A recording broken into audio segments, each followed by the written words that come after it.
Yeah, thanks. So first, I want to say thanks for having me here, and I also to say thanks for being here or the audience. Not very easy to follow so many talks. Okay, my topic is the deterministic and the stochastic aspects of two-dimensional fluids. The central object is the evolution of 2D Euler equations and its variance, only adding some dissipation mechanism. So what I really want to do is try to pose some questions which hopefully can promote our understanding towards the long-time behavior.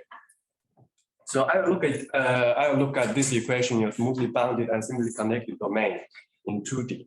So it's a nonlinear transport equation. Basically, U is a velocity field of the fluid, and omega is the vorticity of the fluid, which is a scalar valued function, and it will be transported by the velocity field U, and U can also be regarded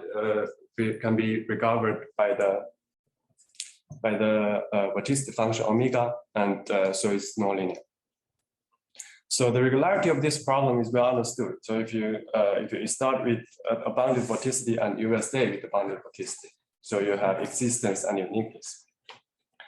I want to say that probably one of the most important properties of this nonlinear system is the existence of infinitely many conservation laws. So if we assume U is smooth, then we can write down the flow map associated to velocity field U, and then you have the following equation, and then you know that the vorticity function, which is scalar valued, is preserved along every particle trajectory. So already here you have infinitely many conservation laws. Actually, you have one more, is the conservation of kinetic energy.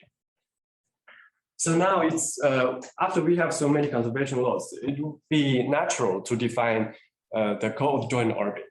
So if we know the flow is smooth, and then we have the initial vorticity omega 0, and then we can act the volume preserving diffeomorphisms in the initial vorticity omega 0. And we get this co-joint orbit associated to it. So basically the flow as a dynamical system, it will be the dynamic system in this co-joint orbit. So if you start with one orbit, then it stays with this orbit. So yeah, this is a simple consequence of conservation. And then after we have this definition of co-joint orbit, then we have more interesting connections between this stationary solution and the variational form of this equation. So the stationary case, just eliminating the derivative in time, and a very interesting observation of Kelvin in the end of 19th century, very, very early. So it's to say that in 2D and in smooth setting, if we have omega is a stationary point of this function, a stationary solution of this function, then if and only if the omega is a critical point of a kinetic energy function in the co-joint orbit. So 2 points. So first, the functional is the kinetic energy associated to the vorticity. So it's quadratic. And the second is we are looking at this energy in the co-joint orbit, but not in the whole space. So now we have such a nice variational form, and it's very natural to apply the variational methods. Usually, variational method goes with smooth function space, but with some LP or Sobolev space. So Burton proved that if we look at this strong LP closure of the co-joint orbit, then we know that this functional admits exactly one global minimizer and at least one local maximizer and infinitely many saddle points. So we have so many saddle points. This is based on a very strong condition, which is the initial vorticity is either non-positive or non-negative. So it doesn't change the sign. The picture, when it changes sign, is very different. So first, this result is not very difficult to understand, because if you look at this big closure of the joint orbit, you know it's a closed convex set and it's bounded.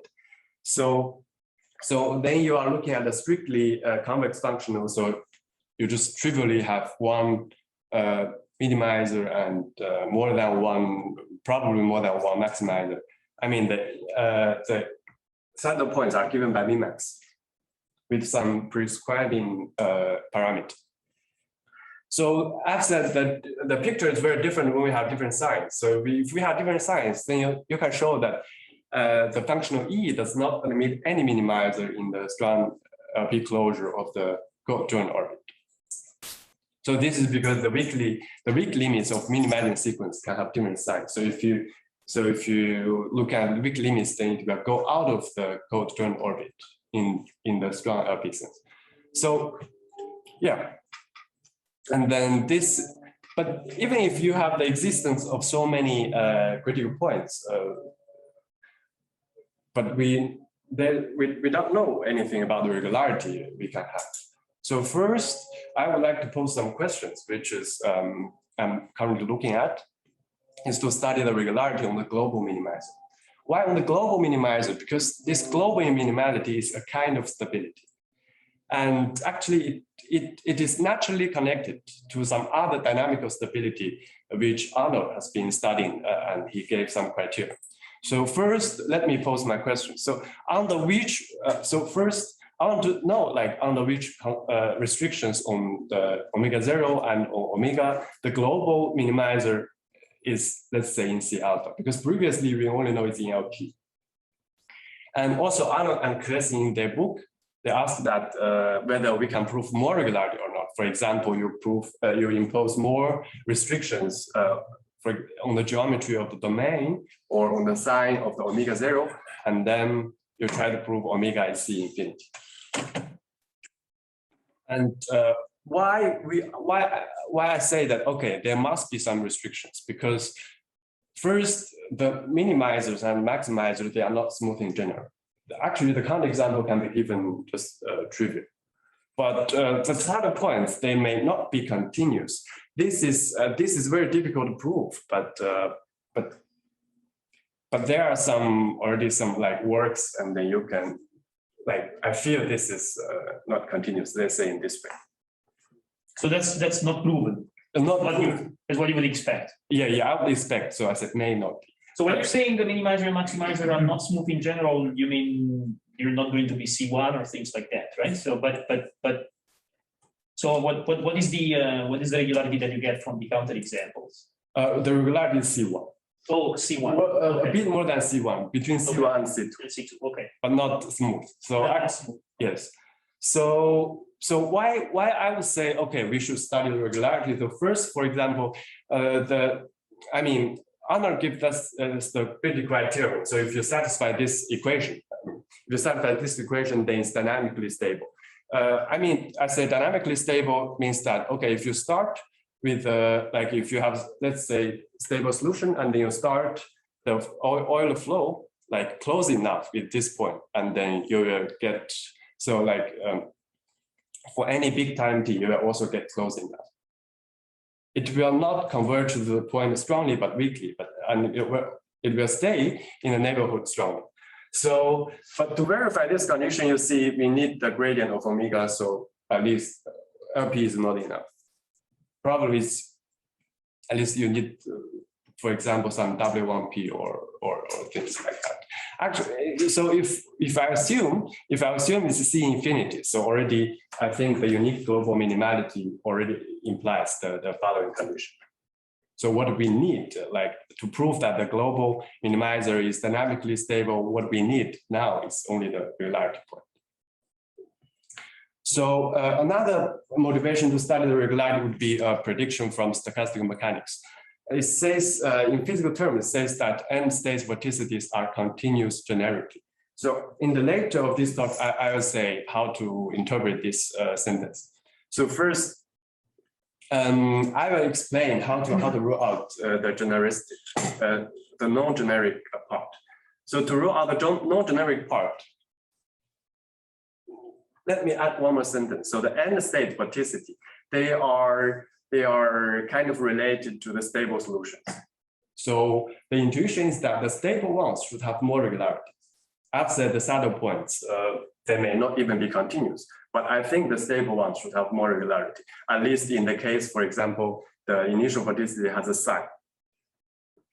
So now, to rule out the non-generic part, I think one very effective way would be adding some noise. The noise is given by the right-hand side. So it's given the derivative of the Brownian motion. And so it will be everywhere and very singular. Here, I would also add more dissipation terms. The first would be to get it into Navier-Stokes case, you add a diffusion by nu, and then you also add this Ekman friction coefficient, which is tau omega. This shows up, I mean, the diffusion describes the viscosity, right? And then the Ekman friction describes sometimes it is given by the friction of the boundary. So if you look at some physical model with boundary, then you can model the friction of coming from the boundary by this term. And then this is just a definition of the invariant measure. So an interesting point would be to study the invariant measure of this dynamical stochastic system. Like, actually, we already have some work on that. Not me, Harry and Martini, they proved that in 2D case, if we assume that the nu is not zero, then we are in the case of Navier-Stokes. And then we have one unique invariant measure if we look at omega 0 in W. So having one unique invariant measure means that this dynamical system has some kind of mixing property. So like the dynamics is mixing around its function space. This is in the case of Navier-Stokes. If we add in some limiting procedure to go to the inviscid limit, this is, I think, proved by Cookson, then we also have one invariant measure for the Euler case. At least one invariant measure for the pure Euler case. There, in the deterministic case, you have no dissipation mechanism. And the stochastic, from these physics predictions, it suggests that this measure in the inviscid limit should be supported on continuous vorticity. This is how we can understand, like we can put the physical statement into terms of mathematics. So now you see that actually, if there would be some stable solutions in each joint orbit, then they must be in the support of the invariant measure, right? So this is what I was trying to do in the deterministic case.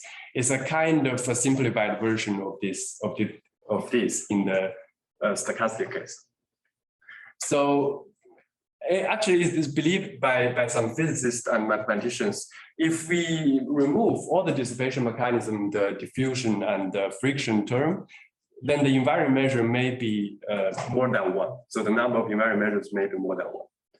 In the deterministic case, this is easy to understand because you have infinitely many conservation laws. In the stochastic case, it's still like a bit probably, I'm not aware of any proof of it, but I believe so. So, but the proof should be more difficult because you have these random kicks to move you out of any or joint orbit.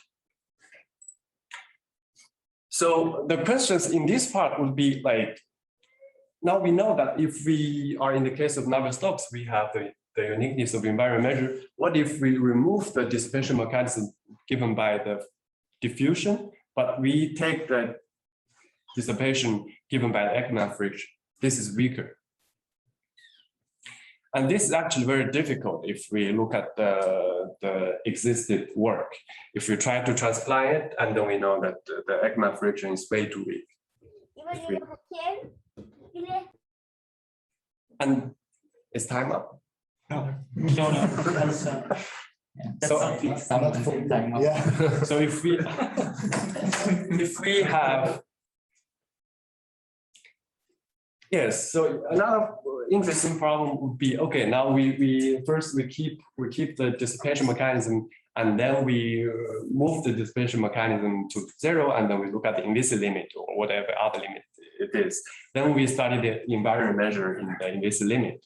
Is it what about the support? More difficult problems would be quantitative information of this invariant measure, because this is the most physically relevant part. Like here, these two problems are very difficult, but I think a simpler toy problem, which is possible within the approach, is proposed by Aglindi, Hu, and Schwer. If we replace the whole Laplacian term with a partially damping term, we're just taking off finitely many Fourier modes. Like we have the dissipation in every Fourier mode, and we take off the dissipation infinitely many, and then this is much simpler than the pure 2D Euler equation. This is because, I mean, from the point of view of regularity, this is very similar to the 2D Navier-Stokes case. But actually, the physics inside seems a bit different. So the interesting things come. If we would apply the, like, if this is the method or with some new things to prove the existence of invariant measure, but the physics, the difference of physics lies in the following. So because we remove the dissipation term in the lower order modes, and then there might be some stable solutions. This is what we see in the previous deterministic case. But in the Navier-Stokes case, you don't have these stable solutions, which is non-zero. I mean, finally, everything will be driven to zero, for sure. So here, it would be very interesting to try that if anything can be done here mathematically, and then to compare the physical intuition. Should give us more nice understanding about it. And then other questions would be, of course, to study the invariant measure and even the quantitative information. Let's say the support of the measure, what kind of function space it should be. Yeah, I think these are the problems which I'll be very happy to discuss and also working.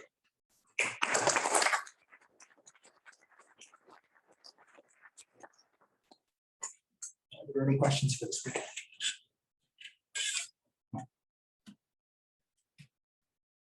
So is there some conjectured you said continuity was conjectured. Is it better than just continuity, or you get some Holder exponent, or what would you get? I think in the deterministic case, one can get Holder exponent. Which you get? Yeah. I mean, the continuity conjecture. Yeah, I mean, but I think in the deterministic case, I think I almost have all the technicality there. Should be Holder continuous with some exponent. With some Holder exponent. Yeah. It should be more than the continuity. I mean, it also happens like in this 2D and 3D, you always have 1/2, 1/3, and this. I think it might also appear. My guess, yes. So am I understanding well that you're expecting this minimizer to be in C alpha independently of what is the irregularity of the, what gives you the coadjoint orbit? I mean, like this omega 0. Yes. So I mean, the requirement on the omega 0 is just you start with the C2, let's say. Oh, okay. So you're expecting the regularity, but you're actually putting on the omega 0 some regularity a priori. Yes. Otherwise, if you assume nothing about the omega 0, then nothing would be true, because you just start with, okay, let's say characteristic function, and then because the conservation law, you cannot have smooth ones, right? Yeah, I understand that. Yeah, I understand that. So, so my other question I was interested in is like, do you think this? So that is it expected that this closure in LP is really needed, or I mean you needed to find a minimizer, I understand that. Yes. You're using like some convexity argument. But in the end, if you have enough regularity, can you actually show that your minimizer is in the actual initial coadjoint orbit, or yes. Is that? Yes. So it would be here. So actually, I think this can be done. It's not like it's not like an endless thing. I think this can be done in some special case. So if you assume, let's say, if you assume the domain is probably convex, and then if you assume there is a few, let's say 1 or 2 non-degeneracy conditions, which is not very strong, and then you can have this is smooth. Then it's really in the initial coadjoint orbit. Yes. Mm-hmm. But this is not true in general. Mm-hmm. So I really think like if you want to have a global understanding of this 2-dimensional turbulence problem, one really needs to go to the stochastic point of view. But here you can still do many things. Something, let's say. you add, let's say first you add the restriction on the sign, and then a bit restriction on the geometry, and then a bit non-degeneracy condition or omega 0, and then things can be done, given the smooth box.